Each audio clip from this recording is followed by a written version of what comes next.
गृहनिर्माण विभागाच्या मागण्यांवर मी या ठिकाणी बोलायला उभा आहे। अध्यक्ष महोदय, 1995 साली एक अत्यंत महत्त्वाची योजना मुंबईतील 40 लाख झोपडपट्टी वासियांना पक्की घरं देण्यासाठी ही शासनाने जाहीर केली। अध्यक्ष महोदय, 40 लाख लोकांना घरं द्यायची होती, मोजली तर एक 10 लाख घरं ही त्यातून निर्माण होतील अशी अपेक्षा होती। परंतु आज 30 वर्षानंतर अध्यक्ष महोदय जेमतेम 2,10,000 लोकांना घरं मिळाली। एक 7-8 लाख 10 लाखाच्या घरामध्ये कुठे 40 लाख आणि कुठे 10 लाख। अध्यक्ष महोदय, या सगळ्याचा विचार करताना हे SRA स्कीम कुठे अडचणीत आलेली आहे। SRA स्कीम ही का घरं निर्माण करू शकत नाहीये, तर ह्या बाजूला याबाबत लक्षात घेतलं पाहिजे की ज्या पद्धतीने झोपडपट्टी पुनर्वसन प्राधिकरणामध्ये काम चालतं त्याच्यामध्ये असंख्य केसेसमध्ये या न्याय प्रविष्ट होऊन जातात। अध्यक्ष महोदय, आता सध्या आजच्या घडीला 2,257 प्रस्ताव हे त्या ठिकाणी कार्यरत आहेत, परंतु त्यापैकी 1,612 जवळजवळ 65% ही प्रकरणं उच्च न्यायालयामध्ये पेंडिंग आहेत। अध्यक्ष महोदय, या सगळ्याची दखल सर्वोच्च न्यायालयाने घेतली आणि या ठिकाणी या सभागृहामध्ये बसताना आपण या बाबतीत चिंता व्यक्त करण्याची आवश्यकता आहे, थोडं चिंतन करायची आवश्यकता आहे की वारंवार जी प्रकरणं सतत उच्च न्यायालयामध्ये सर्वोच्च न्यायालयामध्ये जात असतात, एका प्रकरणामध्ये सर्वोच्च न्यायालयाने त्या प्रकरणाचा निकाल देत असताना त्याच्या बरोबरीने आणखीन ॲडिशनल काही ऑब्झर्वेशन्स केली आणि अत्यंत गंभीर दखल घेत हायकोर्टाला त्यांनी निर्देश दिले, मुंबई हायकोर्टाला, की सु मोटो प्रोसिडिंग चालू करा। सु मोटो प्रोसिडिंग कशाबद्दल अध्यक्ष महोदय, की ज्या पद्धतीने या कायद्याचं वर्किंग होत आहे त्या वर्किंग बद्दल प्रश्नचिन्ह सुप्रीम कोर्टाने निर्माण केला।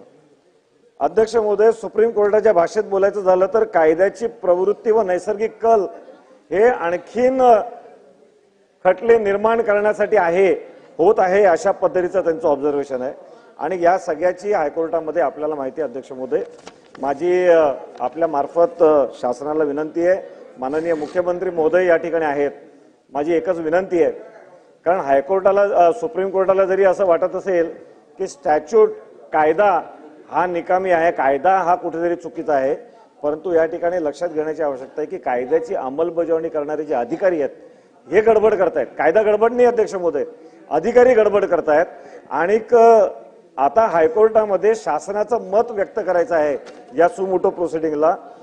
तेच अधिकारी जर का पुन्हा एकदा शासनाचं मत मांडणार असतील तर योग्य रीतीने मत तिकडे मांडलं जाणार नाही आणि त्यामुळे माझी पहिली मागणी अध्यक्ष महोदय ही आहे की मुंबईच्या आमदारांची एक बैठक ही माननीय मुख्यमंत्री महोदयांनी किंवा माननीय उपमुख्यमंत्री महोदयांनी आयोजित करावी, आमचं मत हे लक्षात घ्यावं आणि त्यानंतर उच्च न्यायालयाकडे शासनाने त्यांचं मत द्यावं।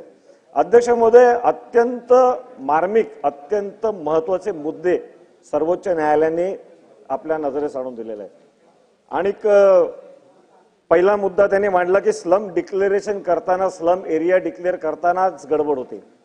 दुसरा मुद्दा त्यांनी निर्माण केलेला आहे की आयडेंटिफिकेशन ऑफ स्लम ड्वेलर, कोण ह्यात पात्र आहे कोण अपात्र आहे, कोणाला घेतलं पाहिजे कोणाला नाही घेतलं पाहिजे, कोणाला समाविष्ट केलं पाहिजे, यातच गडबड होते। दुसरं ऑब्झर्वेशन सर्वोच्च न्यायालयाने केलं।